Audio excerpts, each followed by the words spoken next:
Sahabat anak Indonesia dan ibu bapak dan para pegiat perlindungan anak di seluruh Nusantara. Kali ini kita bicara tentang nasib seorang anak perempuan usia 10 tahun dari Pulau Nias. Tepatnya di Kabupaten Nias Selatan. Terjadi kekerasan fisik yang dilakukan oleh anggota keluarga sendiri. Sesungguhnya ibu bapak, peristiwa semacam ini sudah berulang kali terjadi. Beberapa tahun silam juga Komnas Perlindungan Anak, waktu itu Ketua Bapak Aris Merdeka Sirait sudah menangani kasus yang ada di daerah Nias, di mana seorang ibu melakukan kekerasan fisik terhadap anaknya yang mengakibatkan meninggal dunia. Artinya bahwa kejadian serupa ini berulang kali terjadi. Kekerasan fisik ini juga sepertinya sudah menjadi kebiasaan yang buruk, yang sama sekali sesungguhnya tidak boleh ditoleransi. Dan kali ini kita memang sungguh miris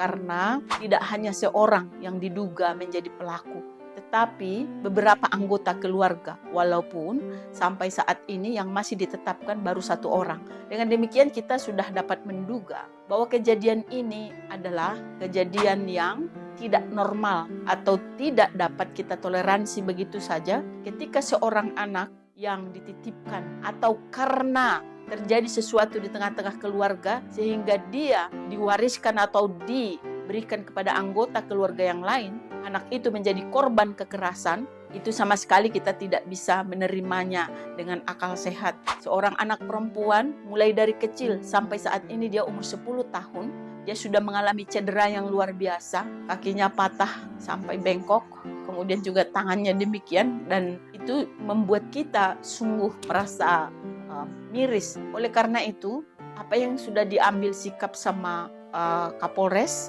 yang sudah mengunjungi dan menangani kasus ini, kita dari Aris Merdeka Sirait Foundation sangat mendukung supaya prosesnya cepat berjalan, dan yang terutama tentu anak harus diselamatkan terlebih dahulu, baik secara fisik maupun secara psikis terlebih. Karena tidak ada seorang pun yang menjadi pendukung atau yang melindungi di tengah keluarganya untuk dia. Maka sudah seyogianya, seharusnya selain Polres tentu pemerintah setempat, mulai dari RT, RW dan kelurahan semuanya sesungguhnya harus memberikan perhatian yang serius bagaimana saling bahu-membahu untuk menolong anak-anak yang sedemikian. Dan juga melalui kesempatan ini kami dari Aris Merdeka Sirait Foundation juga berharap sekali untuk seluruh masyarakat yang ada di sana melihat, mana tahu ada lagi anak-anak yang sedemikian karena viral baru diperhatikan. Mana tahu ada lagi anak-anak yang mengalami kasus-kasus serupa di sekitar supaya cepat ditangani dan jangan sampai terjadi berulang kali anak-anak menjadi cedera bahkan cacat karena perbuatan orang-orang yang di sekitarnya yang seharusnya membela, melindungi dan mencintai, memberikan kasih sayang kepadanya. Melalui kesempatan ini kami sangat berharap bahwa semuanya kita mari berkontribusi memberikan